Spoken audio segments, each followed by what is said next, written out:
네, 안녕하십니까. 국토연구원의 박정입니다.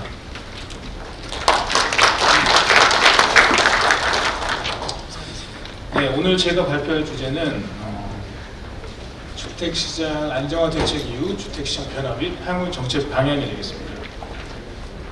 발표 순서는 주택시장의 구조적 진단과 정책 추진 사항. 이거는 이 부분은 이제 9.13 대책 이전에 어떤 형태의 시장이 구조적으로 어떻게 평가받을 수 있는지 그런 부분에 대한 내용이 되고요.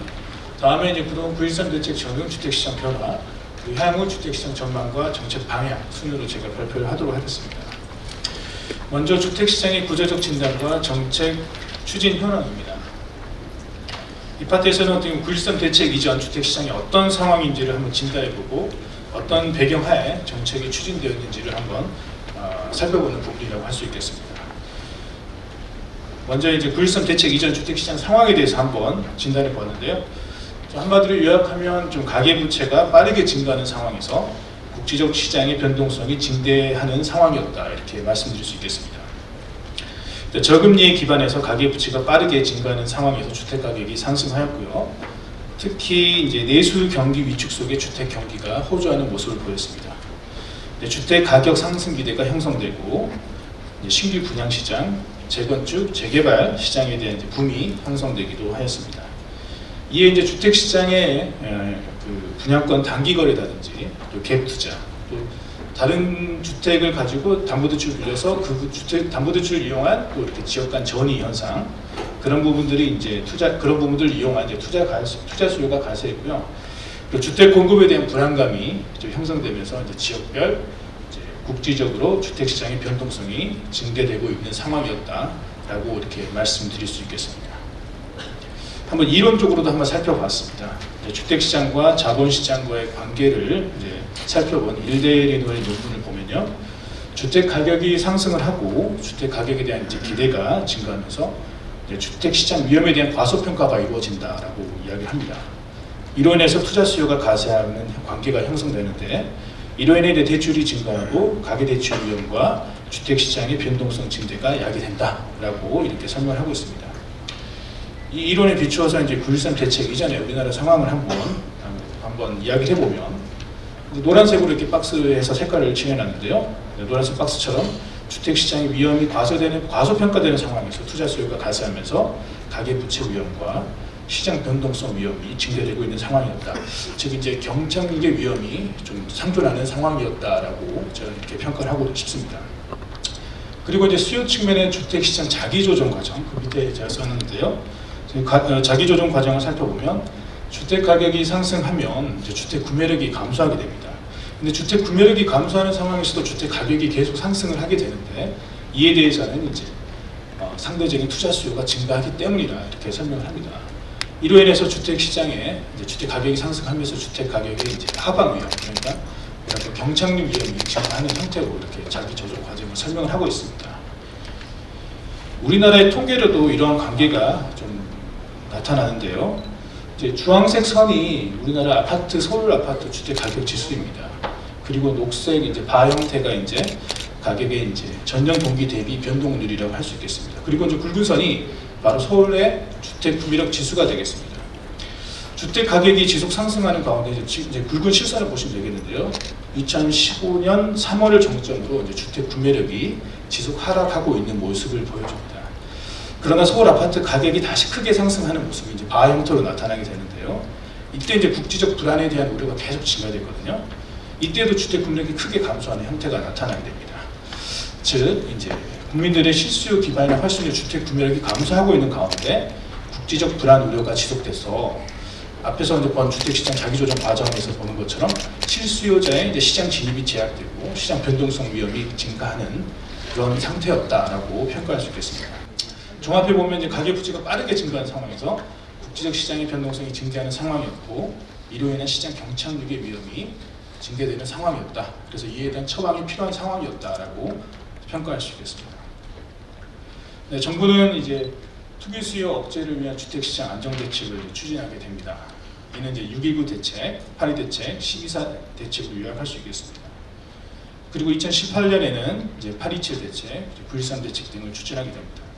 종합하면 이제 주택시장 대책은 규제지역, 금융규제, 공급 대책 등을 이제 총망라하였다고 이렇게 볼 수 있겠습니다. 투기 수요 억제를 위한 규제지역, 그리고 세제 강화가 이루어지고요. 또 가계대출에 대한 위험 감소를 위해 LTV, DTI, 신DTI, DSR 등 여러 금융지표를 활용한 규제가 이루어지게 됩니다. 그리고 이제 공급에 대한 막연한 불안감 형성이 이제 국제적 시장 불안을 야기하지 않도록 공적 임대주택, 그리고 3기 신도시 등 공급 확대 정책도 이제 발표가 됩니다. 대책의 영향으로 제가 앞서 진단한 불상 대책 이전의 여러 문제들이 이제 해소될 수 있을 것이라고 저는 이제 기대를 합니다. 즉 주택시장 안정 및 실수요 중심의 시장 재편에 기여할 수 있을 것이라고 이렇게 생각할 수 있겠습니다. 생활 안정 자금에 대한 이제 주택 구입 제한, 그리고 다주택자의 주담대 강화 등은 가계부채 증가 둔화와 투기 목적 수요에 감소를 시키고 있다고 생각하고요. 특히 비규제 지역에 규제가 덜한 지역에서의 다주택을 담보를 해서 이제 그런 부분들이 또 그런 유동성이 다시 시장 불안 지역으로 흡수되는 그런 수렴고리가 좀 끊어지면서 이런 부분들이 시장 안정에 아주 주요했다라고 생각이 됩니다. 뒤에서 제가 이제 설문조사 결과를 보여드릴 건데요. 이제 주요 주택 정책 중에서 이제 시장 안정 효과에 가장 큰 게 뭐였냐 이렇게 물어봤을 때 전문가들이 바로 주담대 대출 규제였다라고 이렇게 설명합니다. 이런 부분들이 이걸 좀 뒷받침하고 있다고 생각되고요. 그리고 주택 공급 확대는 이제 주택 공급에 대한 불안 심리 해소, 또 지방 미분양 관리, 그리고 특례 보증 등은 이제 지방의 이제 지역 경제라든지 그런 부분을 감안한 주택 공급 과잉 위험을 해소하면서 지방 시장 경착륙 위험을 감소시키고 이로 인한 주택 시장 안정에 기여할 수 있다고 생각이 됩니다. 다음은 이제 9.13 대책 전후의 주택시장 변화를 여러 지표를 통해서 대책이 주택시장 안정에 얼마만큼 영향을 미쳤는지에 대해서 한번 살펴보도록 하겠습니다. 먼저 이제 주택시장 지표, 주요한 시장 지표를 한번 살펴보도록 하겠습니다. 9.13 대책 이후에 이제 주택 가격에 대한 건데요. 9.13 대책 전후 한 7개월간을 한번 비교해 본 겁니다. 저희가 이제 그 뒤에는 7개월짜리도 있고 6개월 비교한 것도 있는데요. 이거는 통계가 지금 발표됐느냐에 따라서 그 기간, 분석 기간이 정해져 있습니다. 제가 자의적으로 한 건 아니고 통계의 이제 가용성을 감안한 기간 분석이었다라고 보시면 되겠습니다. 먼저 이제 가격을 보시면 주택 매매 가격과 주택 전세 가격이 수도권과 서울을 중심으로 변동폭이 크게 감소했습니다. 9.13 대책 이전에 서울 주택 가격 약 7개월간 3.6% 상승했는데 이후 7개월간 이제 평균적으로 0%입니다. 물론 지금 하락하고 있지만 평균이기 때문에 0이라는 숫자가 나왔고요. 약 변동폭이 약 3.6%포인트 이렇게 감소했다라고 보시면 되겠습니다. 또 주택 거래에 대한 변동폭입니다. 이거는 이제 6개월간의 평균을 비교한 겁니다. 그래서 전국적으로는 마이너스 5.2만 호, 그리고 이 중 서울이 마이너스 2.8만 호 이렇게 감소했습니다. 계절 조정을 한번 해봤어요. 계절 조정은 숫자도 필요하니까요. 계절 조정을 해봤을 때 전국은 마이너스 3.5, 서울은 마이너스 2.1만 호가 되겠는데요. 주택거래 변동폭도 서울과 수도권을 중심으로 한 투기적 목적의 이제 거래 감소로 인해서 주택 정책 효과가 서울과 수도권을 중심으로 나타나고 있다. 이렇게 말씀드릴 수 있겠습니다.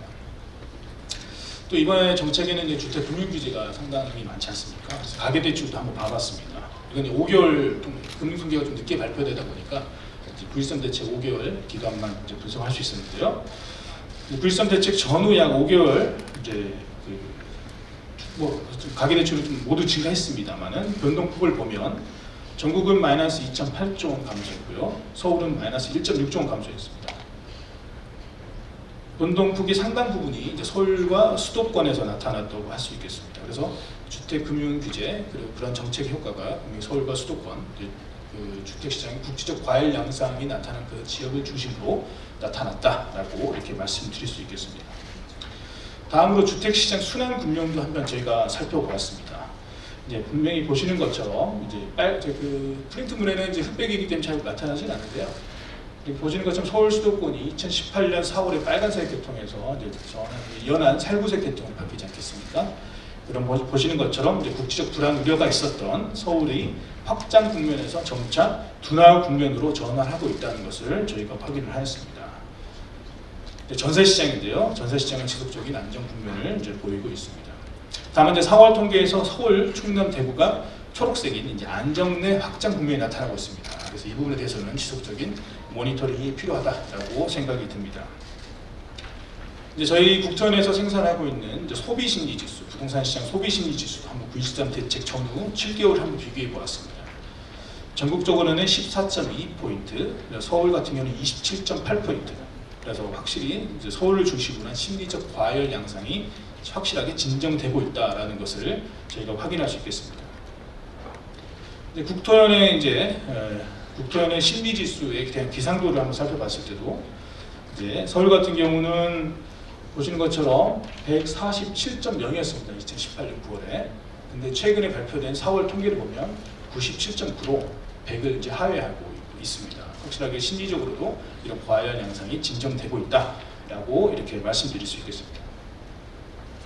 종합해 보면 일단 9.13 대책 이후 국지적인 이제 과열 양상을 보이는 시장이 분명히 안정세를 보이고 있고 심리적 과열 양상도 진정세를 보이고 있고요. 그로 인한 이제 가계 대출의 증가 속도 감소, 또 중요한 정책 목표인 시장 안정, 또 가계 대출 위험 감소 이런 부분들이 좀 효과를 거두고 있다 이렇게 평가를 할 수 있겠습니다. 다음으로 이제 향후 주택 시장에 대해서 한번 전망을 해보았습니다. 분명히 2019년 저희들이 전망한 결과인데요. 2019년 하반기 주택 시장도 하락 안정세를 보일 것이라고 전망이 됩니다. 그래서 저희 국토연의 이제 분석 모형에 따르면 이제 시나리오에 따라서 이거는 연간입니다. 2019년 연간이고요. 연간으로 보시면 되겠고요. 연간 마이너스 1.1에서 마이너스 1.9% 하락할 것으로 전망하고 있고 주택 매매 거래량은 약 65에서 78만 호 정도 그렇게 예상을 하고 있습니다. 좀 하락세를 약간 일부 감소시킬 요인이라면 바로 금리 인상에 대한 속도 조절이라고 할 수 있겠습니다. 그 전에 이제 아시다시피 금리 상승이 주택 시장의 하락 요인으로 많이 지목되어 왔지 않습니까? 근데 지금 같은 경우는 금리 인상에 대한 속도 조절이 좀 이루어지면서 이러한 금리 인상에 대한 하락 요인 부분, 금리 인상에 대한 요인이 좀 약화되는 부분이 있기 때문에 이런 부분들은 좀 하락세를 일부 감소시키는 요인이 될 것 같다라는 생각이 들고요. 그런 부분을 감안했을 때 이제 저희가 이제 시나리오별로 이렇게 분석을 했지만 한 시나리오 3 정도가 좀 나타나지 않을까 생각되고 거래량으로 봤을 때는 약 70만 원 중반 정도가 나타날 것 같다라고 이렇게 예상을 좀 하고 있습니다. 향후 정책 방향에 대해서 제가 말씀드리기 전에 먼저 이제 저희가 설문조사한 결과에 대해서 좀 설명을 좀 해드리도록 하겠습니다. 2018년 12월에 일반 가구와 전문가를 대상으로 저희가 수요 관리 정책에 대해서 한번 조사를 해본 결과가 되겠습니다. 주택 보시는 것 같이 이제 정책 효과 인식에 대해서는 효과가 있다라는 응답이 좀 효과가 없다는 응답보다는 확실히 우세한 걸로 나타났습니다. 일반 가구 같은 경우는 효과가 있다는 응답이 40.7%, 전문가는 61.7% 이렇게 나타났습니다. 그럼 어떤 정책이 효과가 있었는지에 대해서도 한번 설문조사를 해봤었는데요. 주택금융과 세제 관련 정책의 효과에 대한 인식이 높았습니다. 제가 서두에서도 좀 말씀을 중간중간 말씀드린 적이 있는데 일반 가구 같은 경우는 다주택자 양도세 강화가 가장 효과가 있었다. 그래서 약 59.3%가 효과가 있다라고 응답을 했고요. 전문가 같은 경우는 주택담보대출 규제 강화를 아주 큰 비중으로 91.9% 아주 큰 비중으로 아주 효과가 있었다라고 이렇게 인지를 하고 있습니다. 향후 주택시장 정책에 대해서도 한번 설명을 해봤습니다. 향후 주택시장 정책은 현재를 유지하거나 강화에 대한 의견이 그래도 상대적으로 높았다라고 보시면 되겠습니다. 좀 이거 일반 가구랑 전문가랑 약간 특징이 좀 다르게 나타나는데요. 일반 가구는 이제 강화를 더 해야 된다라는 응답이 높았고 전문가는 현재 유지, 그러니까 지금이 적당하다라는 부분이 좀 우세하게 나타났습니다.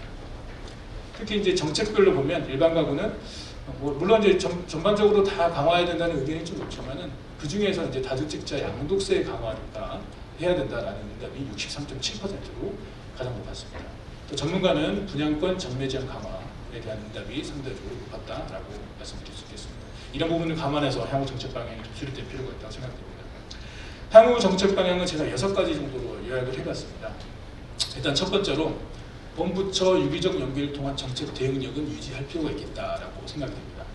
아시다시피 주택 안정화 대책에는 규제 지역, 금융, 세제, 공급 다양한 영역의 정책이 있기 때문입니다. 본부처가 유기적으로 연계해서 주택시장 안정대책의 수립이 필요하고요. 그리고 아시다시피 금융정책이 굉장히 효과가 높았지 않습니까?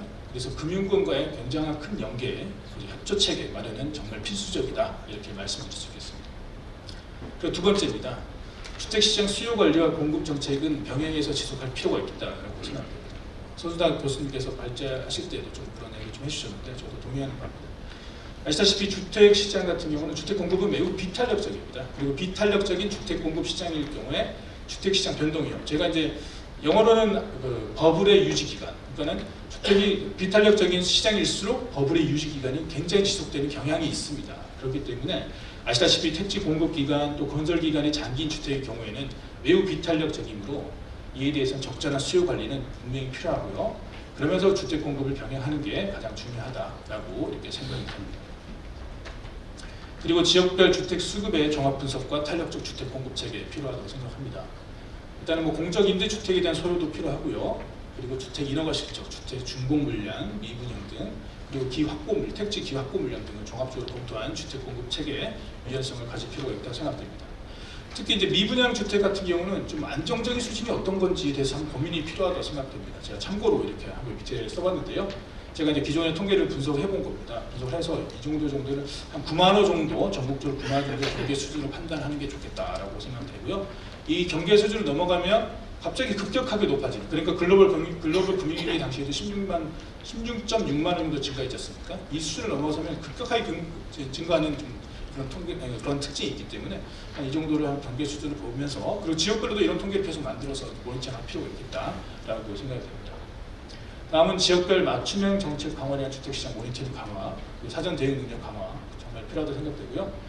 그리고 이 부분에 대해서는 거시적인 부분, 미시적인 부분, 또 지역 경제가 굉장히 많은 영향을 미치지 않습니까? 주택시장에요. 그래서 지역 경제까지 같이 모니터링하는 체계가 필요하다고 생각이 됩니다.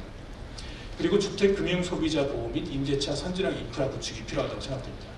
주택 경기에 따른 주택 공급 변동성이 굉장히 컸지 않습니까?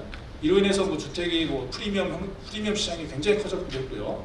또 하자 관련 분쟁도 굉장히 많았습니다. 이런 부분들을 최소화하기 위해서는 후분양제 확대 점진적으로 필요하다고 생각합니다.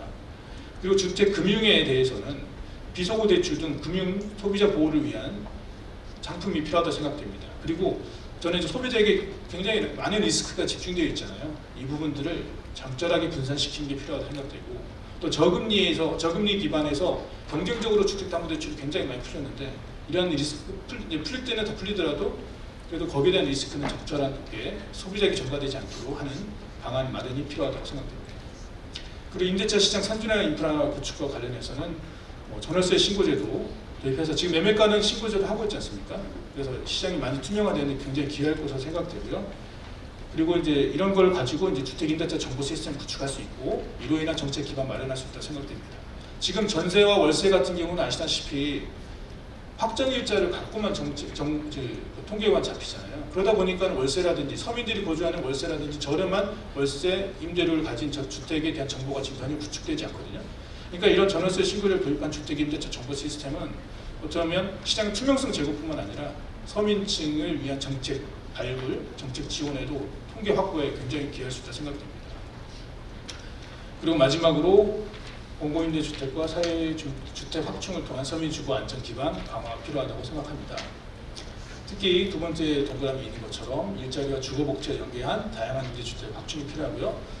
대규모 일자리 확충뿐만 아니라 특히 중소기업 종사자를 위한 일자리 연계형 임대주택, 그런 부분도 필요하다고 생각됩니다. 이런 부분들은 주거비 부담 완화에도 기여할 수 있고요. 또 지역경제 활성화에도 기여할 수 있다고 생각이 됩니다.